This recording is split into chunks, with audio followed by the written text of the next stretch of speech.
저희가 마태복음 13장을 통해서 예수님께서 비유로 들려주시는 하늘나라 이야기를 계속 듣고 있습니다. 비유 이 말은 어떤 것이 있으면 곁에 어떤 것을 던져 놓아서 그 던져 놓은 것을 통해 그 다른 것을 아는 방식입니다. 그래서 예수님께서는 하늘나라는 이렇습니다 하면서 7가지 비유로 우리에게 하늘나라 모습을 들려주고 계십니다. 매우 일상에 있는 농부의 씨앗 뿌리는 이야기, 또 어부의 그물 이야기, 또 상인의 진주 이야기 등을 통해서 우리 주님은 우리에게 하늘나라가 이런 곳입니다라고 지금 가르쳐 주시면서 저희들이 그 말씀을 알아듣고 깨우쳐 그 하늘나라를 영접하고 살아가기를 초대하고 있는 복음이 마태복음 13장의 하늘나라 비유입니다. 장소로 보면 4가지 비유는 씨 뿌리는 비유, 그리고 알곡과 가라지 비유, 그리고 자라는 겨자씨와 퍼지는 누룩 비유는 예수님께서 갈릴리 호숫가 이 배를 강단 삼으셔서 무리들과 제자들에게 가르치셨고, 뒤에 나오는 3가지 비유, 진주 비유, 밭에 감추인 보물 비유, 오늘 들려주시는 그물 비유는 어느 집으로 제자들과 들어가셔서 가르쳐준 하늘나라 비유입니다. 저희가 이 예수님께서 들려주신 하늘나라를 가만히 이렇게 생각해 보면 하늘나라는 예수 그리스도와 함께 이미 시작된 나라입니다. 아직 완성이 되지 않아 장차 완성될 나라이기도 합니다. 그렇지만 여러분 안에 말씀의 씨앗이 뿌려진 곳에 하늘나라가 이미 시작됐습니다 하고 예수님은 말씀해 주고 계시지요. 그 나라는 우리가 생각하는 것처럼 좋고 선하고 밝은 것만 있는 것이 아니라 마치 밭에 알곡과 가라지가 있는 것처럼 오늘 비유에 보면 좋은 물고기와 나쁜 물고기가 있는 것처럼 어둠과 빛이, 밝음과 어둠이, 선과 악이, 의인과 죄인이 함께 있는 나라임을 이 복음을 통해서 보여줍니다.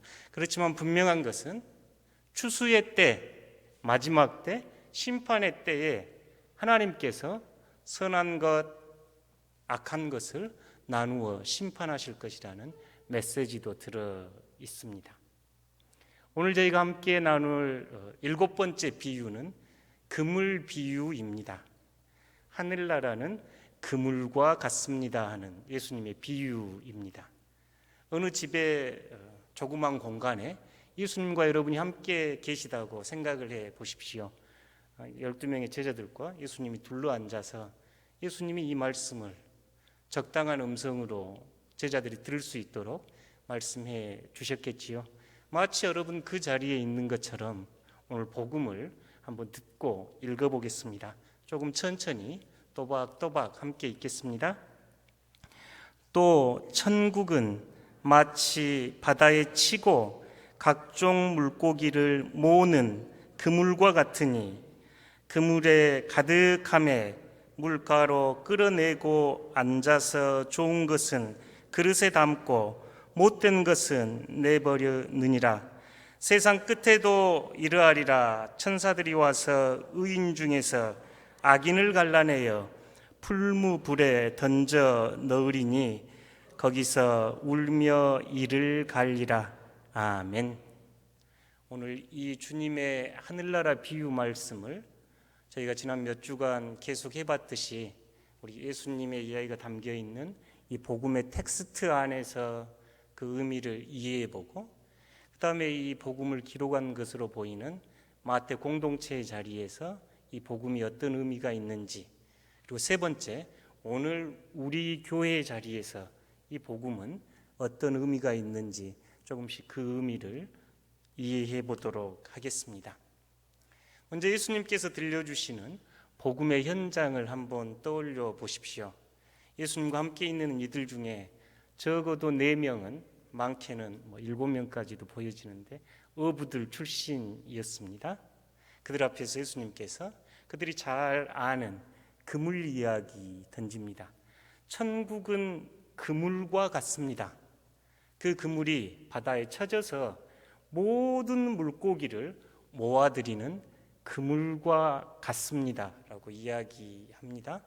사실 짧은 구절인데요, 이 안에는 큰 의미가 담겨 있습니다. 갈릴리는 둘레만 54km쯤 되는 큰 호수이지요. 그래서 사람들이 강이 아니라 호수가 아니라 바다라고, 갈릴리 바다라고 불렀지요. 그곳에는 어부들이 직업으로 있었습니다. 그게 세 가지 방식으로 고기를 잡았다고 합니다. 낚시를 하거나 아니면 그물을 이렇게 넓게 던져가지고 쳐서 잡는 방식이나, 오늘 복음에 나오는 방식은 저인망 그물 같은 겁니다. 한쪽에 그물을 고정시키고 배가, 이 그물의 넓이는 250m에서 약 400m나 굉장히 긴 그물이고, 높이는 위아래로 약 2m 정도 됐다고 합니다. 배가 쭉 그 호수로 이렇게 바다로 돌면서 고기를 모아가지고 한쪽으로 오면 양쪽에서 사람이 땡기는 그물입니다. 한번 상상해 보셔요. 흔히 우리가 저인망 그물이라고 하는, 한쪽을 고정시키고 아니면 배 두 척이 함께 그렇게 하기도 했다는데요. 2m 폭으로 한 400m까지 쭉 고기를 몰고 오니 그 안에 있는 모든 고기들이 잡혀왔겠지요. 오늘 성경에 그렇게 쓰여 있습니다. 그물이 던져지고 그물을 쳐서 그물을 모아 고기들을 잡아들이는 그물과 같다. 하늘나라는 이렇게 지금 말씀하고 있습니다. 얼마나 많은 고기들이 그 안에 잡혔겠는가요? 이 말씀을 가만히 이렇게 묵상해 보면 우리가 흔히 말하는 저인망 그물 밖으로 벗어나는 고기는 없을 겁니다. 성경에 쓰인 단어가 그렇습니다. 우리가 여러 종류의, 모든 종류의 이렇게 써진 이 성경 단어에 보면 모든 물고기를 몰고 오는 그물입니다. 하나님의 마음이 느껴지는 하늘나라 비유입니다. 하늘나라의 주인이신 하나님께서는 이 땅을 살아가는 모든 물고기 모두가 이 그물 안에 담겨서 아버지의 품으로 돌아오기를 바라는 마음이 담겨 있습니다. 그 안에는 차별이나 배제가 없습니다. 조금만 생각해 보십시오. 그 호수 안에 큰 고기가 적은 고기를 잡아먹을 것이고 적은 고기들은 도망가니라고 이런 생태계였을진데, 하나님께서는 그물을 넓게 쳐서 그 안에 있는 모든 고기들이 다 모아서 잡아 올리는 그물을 하늘나라 비유로 들려줍니다. 그 하늘나라에는 차별이나 배제가 없습니다. 그 하늘나라 그물 밖으로 던져 놓을 고기는 이 복음 안에는 없습니다. 하나님의 큰 사랑과 하나님의 큰 기대가 이 비유 안에 들어있지요. 이 비유를 가만 묵상해 보면 그 옛날 선지자 이사야 11장에서 메시아의 나라가 이 땅에 임하면 하면서 예언했던 그 구절이 떠올려집니다. 주님 메시아가 이 땅에 임하면 어린 양이 늑대들과 함께 뒹굽니다. 염소가 사자들하고 송아지가 곰하고 함께 어우러지는, 어린아이들이 독사굴에 손을 넣어도 물지 않는 그 나라가 올 겁니다. 모든 것이 화해를 이루고 평화를 이루는 그 메시아의 나라, 하늘나라가 이 땅에 임할 겁니다 하고, 그 옛날 이사야 선지자가 이야기했던 그 예언이 이 그물 안에서 성취되는 것을 우리가 생각할 수 있습니다. 하늘나라 그물은 이처럼 모두를 포용하고 모두를 포함하는 그물입니다. 예수님과 제자들은 이 주님의 마음을 잘 알았습니다. 예수님은 이 사회에서 손가락질 받는 이들, 죄인이라고 세리라고 손가락질 받는 이들과 함께 하시면서 그 나라를 몸소 보여주셨습니다. 제자들은 이 예수님의 말씀을 잘 헤아렸을 겁니다. 이제 마태의 자리에서 이 복음을 들어보고 싶습니다. 초대교회의 이 복음은 강력한 도전이 됐을 겁니다. 하나는 이 넓은 그물처럼 세상 모든 민족을, 모든 열방에게 복음이 전해져야 하는 선교적 사명을 가슴에 품었을 겁니다. 뿐만 아니라 교회 공동체가 형성이 되고 점점 성장하면서 교회 안에는 이제 이런 부류 저런 부류, 우리가 흔히 좋은 사람, 나쁜 사람처럼 많이 모여들었을 겁니다. 이 그물의 비유에서 보면 좋은 물고기와 나쁜 물고기가 다 교회 안에 들어왔겠지요. 서로 이야기했을 겁니다. 저 사람은 나쁜 물고기입니다. 저 사람은 죄인입니다. 우리 공동체에 있어서는 안 됩니다. 저 사람은 사회적으로 지탄받는 사람입니다. 여러 가지 이유는 그들 안에 있었을 겁니다. 그런데 이 하늘나라 비유는 여러분, 그건 여러분의 몫이 아닙니다. 여러분은 물고기입니다. 저희가 차를 타고 다니다 보면 가끔 그 물고기 문양을 차에 달고 있는 거 여러분 보셨지요?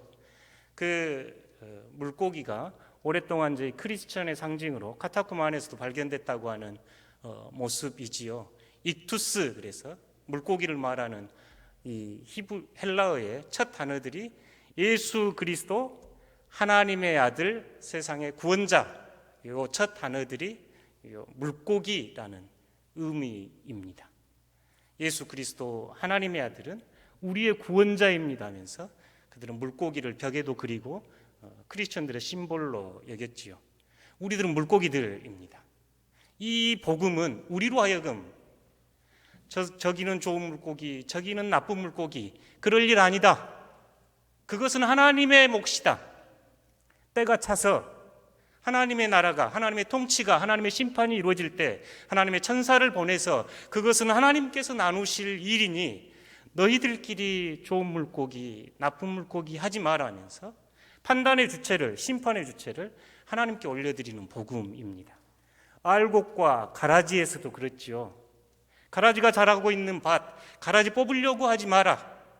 그 때가 되면 하나님께서 천사를 보내셔서 가라지를 묶어서 불태울 것이다 하셨던 말씀과 같습니다. 교회 안에, 초대교회 안에, 또 우리 공동체 안에 왜 서로 마음 안 맞고 사회적으로 지탄받는 사람들 없었겠습니까? 저 사람은 나쁜 물고기, 저 물고기는 우리 공동체에서 없었으면 하는 물고기, 왜 없었겠는가요? 그때 이 복음은 공동체를 향해서 여러분이 판단 주체가 아닙니다. 그것은 하나님 몫입니다. 라고 우리에게 교훈합니다. 저희 1층 로비에 가보면 평화라고 하는 한문이 족자에 잘 쓰여 있지요. 임실 치즈마을을 일구셨던 심상봉 목사님이 쓰신 한문입니다. 심상봉 목사님의 선친께서 한학자셔서 한문을 배우셔서 한문을 많이 쓰고 나누어 주시는데요. 그분이 이제 현직에서 은퇴하시고 저쪽 화순에 가면 도암이라는 면에서 기도 생활을 하셨습니다. 본인의 표현대로 하루에 여러 시간씩 이 땅에 참된 평화가 오기를 기도하셨습니다. 갈라진 남과 북이 서로 화해하고 전쟁이 멈춘 평화의 날을 꿈꾸며 본인의 표현이라면 허리가 꺾일 정도로 하루에 몇 시간씩 하나님께 매달렸다고 합니다. 어느 날 기도 중에 그분은 천태산 기슭인데요, 산이 진동하고 산이 울리면서 그건 내 목이 아니야, 이 음성을 들었다고 하셔요. 그건 내 몫이 아니야, 하나님 몫이야 하는 음성을 들었다고 합니다. 이 나라가 통일되기를, 이 땅에 참된 평화가 오기를 그렇게 간절히 기도하는 그 늙으신 목사님께 하나님은 그건 내 몫이 아니고 하나님의 몫이야 하는 음성을 듣고 이 목사님은 너무 기뻐하셨습니다. 그래 통일은 됐어 하면서 하나님의 주권 아래, 하나님의 섭리 아래 남과 북이 하나 되어 참된 평화를 맛보는 나라가 올 것이라고 미리 보셨습니다. 하물며 우리가 같은 공동체 안에서, 제가 몇 해 전 어느 모임에서 어떤 분께서 하셨던 이야기가 꽤 오래 남았습니다. 저는 누가 천국을 가면 저는 안 갈랍니다. 그런 천국은 저는 안 가겠습니다. 이런 이야기를 하셨어요. 충분히 이제 그 마음은 헤아려졌습니다. 그 사람과 관계가 얼마나 안 좋으면, 또 서로 상처를 얼마나 주고받았으면 그 사람이 가는 천국 나는 안 가겠다 이렇게 이야기할까. 그 사람의 마음은 충분히 이해가 됐습니다만, 제 마음 한편에 이분이 하나님 나라 천국을 잘못 이해하신 것 아닌가 하는 생각도 들었습니다. 이 사람이 가는 천국 나는 안 가겠다 이렇게 살아가는 우리 공동체 안에도 그런 모습들이 보일 때, 오늘 이 복음은 아주 강력하게 여러분이 심판자의 자리, 하나님의 자리에 앉아서 판단하지 마십시오. 좋은 물고기, 나쁜 물고기는 하나님께서 나눌 겁니다 하면서 공동체를 초대하고 있는 복음입니다. 이제 세 번째, 우리의 자리에서 이 복음을 읽고 묵상해보고 싶습니다. 여기에 나오는 그물 비유 안에 모든 물고기를 불러 모은다 할 때 쓰인 단어가 그 유대인들의 회당 시나고그라고 하는 단어인데, 그 단어와 같은 단어가 사용이 됐습니다. 우리 성경에서는 모아하고 두 자로 짧게 나온 단어가 헬라 성경을 보면 회당을 의미하는 시나고그 이 단어로 쓰여 있습니다. 그래서 초대교회 교부들부터 이 본문을 해석을 할 때 이 본문은 하늘나라에 미리 맛보는 공동체로서 교회가 어떤 곳인가, 교회가 무엇인가, 교회의 정체성을 묻는 본문으로 이해하기도 했습니다. 교회는 모든 이들이, 모든 민족이, 모든 이들이 함께 모이는 공동체임을 초대교회 때부터 신앙의 선배들은 마음으로 품었지요. 이 말씀을 묵상하며 오늘 우리 교회를 묻게 됩니다. 여러분, 우리 교회 전체 모습이 어떤 모습 같은가요? 교회를 이야기할 때 가장 많이 쓰는 비유가 방주이지요. 구원의 방주입니다. 우리 교회도 사실 구원의 방주 모습입니다. 노아의 구원의 방주, 또 풍랑이는 바다에 두려워하는 제자들에게 오셔서 제자들에게 내니 두려워 말라 하시며 그 풍랑을 잔잔하게 하셨던 예수님이 계셨던 것처럼, 오늘 이 구원의 방주 안에는 예수님이 계셔서 우리가 만나는 풍랑, 우리가 만나는 어려움, 우리의 고통들을 예수님께서 치유하시고 잔잔하게 하실 겁니다 하는 고백이 이 교회 안에 들어 있습니다. 저 십자가를 높은 깃대 삼아서 성령의 바람에 따라 항해하는 구원의 생명선이 이 교회입니다. 교회를 가만 이렇게 묻게 됩니다. 교회의 심장은 예배입니다. 칼 바르트라는 신학자가 쓰기도 했고, 우리나라에서는 온누리교회 하용주 목사가 교회론으로 썼던 말씀입니다. 교회의 심장은 예배입니다.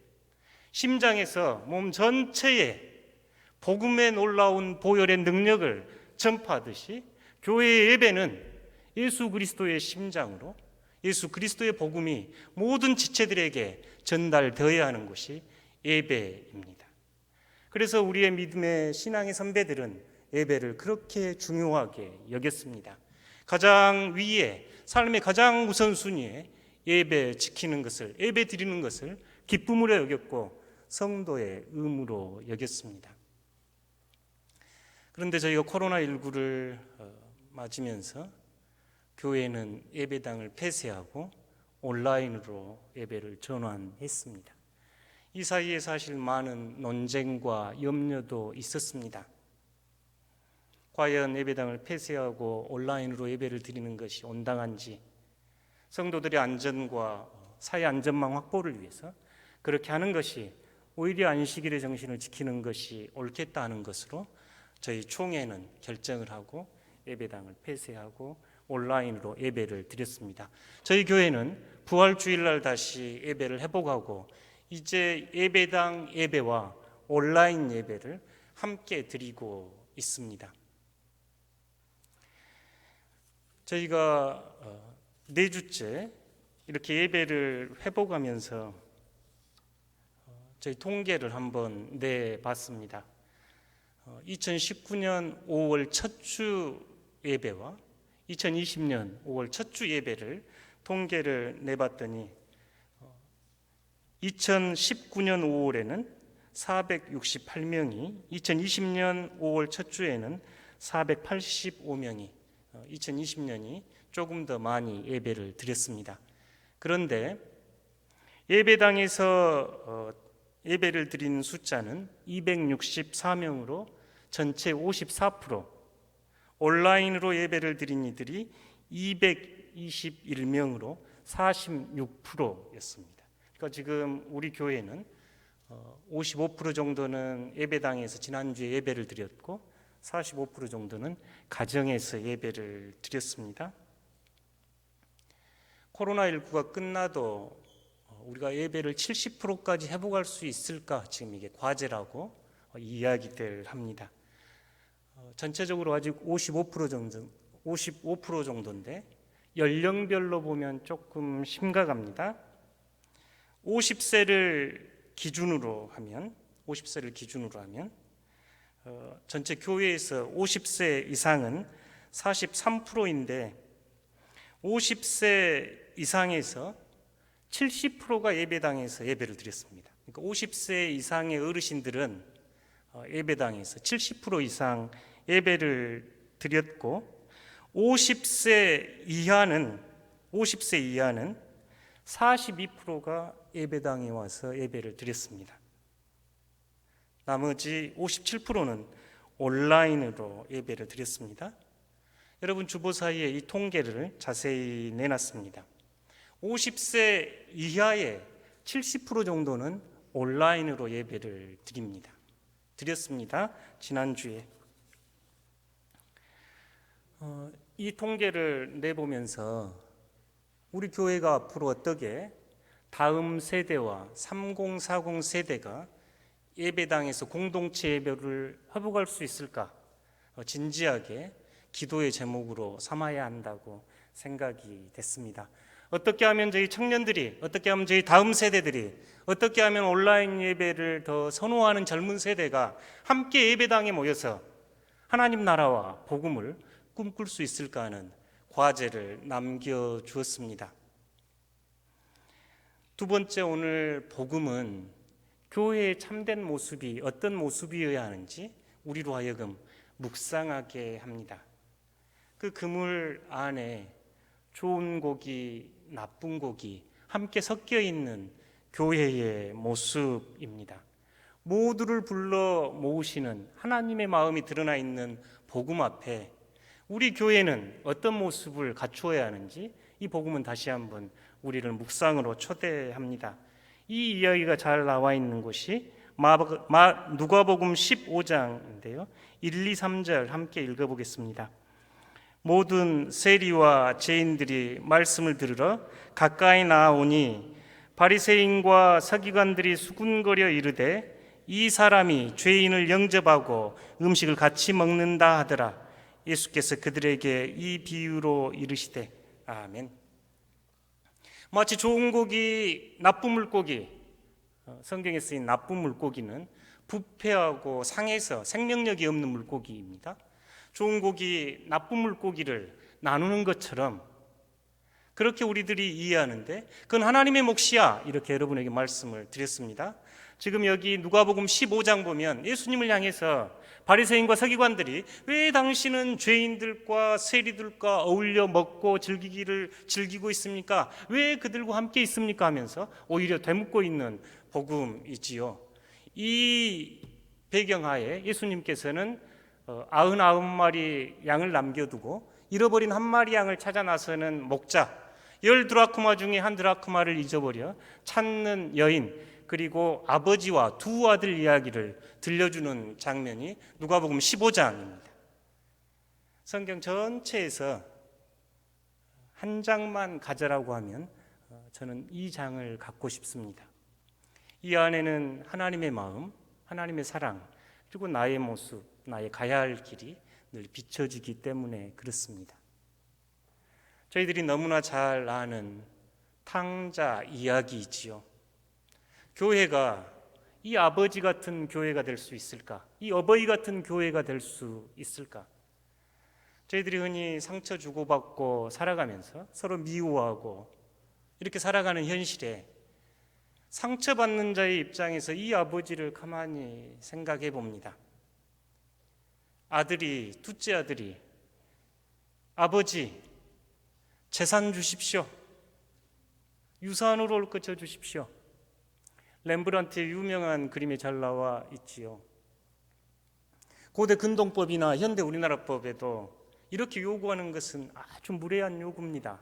아버지, 이제 내 인생에 더 이상 의미 없는 사람입니다. 아버지는 죽은 거나 진배 없으니 나에게 돌아올 목 지금 주세요. 이 이야기 듣고 아버지는 얼마나 가슴 아팠겠습니까? 짐을 싸서 떠나가는 아들의 뒷모습 얼마나 잡고 싶었겠습니까? 나가서 고생할 것, 나가서 잃을 것, 나가서 배고리할 것, 힘들어할 것 뻔히 본 아버지가 얼마나 가슴 아팠겠습니까?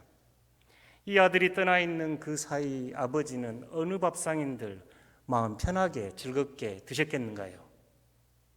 그러니 둘째가 돌아왔을 때 마치 밭에 감추인 보화와 진주를 발견하듯 내 아들이 돌아왔다고 잔치를 베푸는 이 아버지. 한편 큰아들은 어쩐가요? 둘째야 집을 나갔는데 큰아들은 함께 있었지요.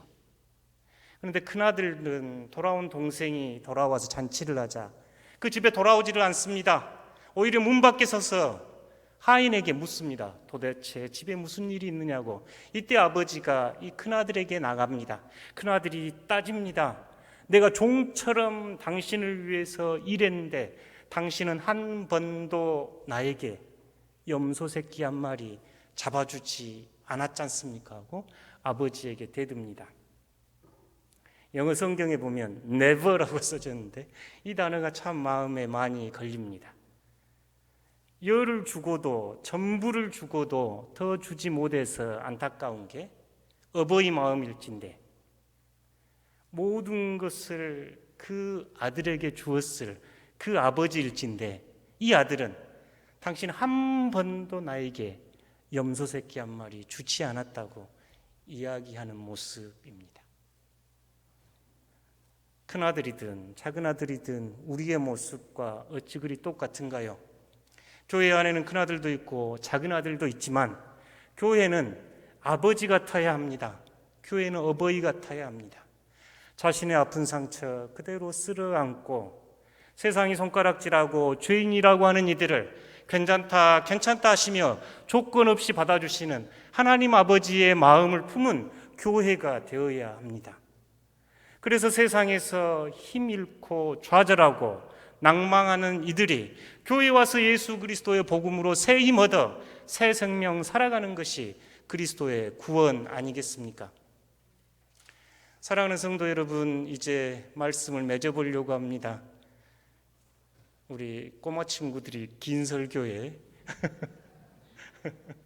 사랑합니다. 말씀을 맺어보려고 합니다. 마태복음 13장을 묵상해 나가면 예수님께서는 이 이야기를 그냥 들려주지 않고 중간중간 계속 점검을 합니다. 13장 9절, 43절, 16절, 51절 보시면 귀 있는 자들은 들어라. 예수님께서 말씀을 하시면서 그냥 하지 않고 이 말은 무슨 말인가요? 잘 들어라. 진짜로 알아들어라. 이런 말씀이죠. 16절에 보면 너희 눈은 봄으로 너희 귀는 들음으로 복이 있도다 하면서 이 하늘나라 선포가 얼마나 값진 것인지 제자들과 그 무리들이 알아차리기를 원합니다. 그리고 마지막으로 오늘 묻습니다. 이 모든 것을 깨달았느냐? 여러분 어떻게 대답하고 싶으신가요? 성경의 제자들은 예, 그러합니다. 예, 그렇습니다라고 대답합니다. 사랑하는 덕신교회 성도 여러분, 예수님께서 들려주시는 이 하늘나라의 복음을 깨달았습니까? 네, 그렇습니다라고 응답하시는 여러분들 되시기를 축복합니다. 함께 기도하겠습니다.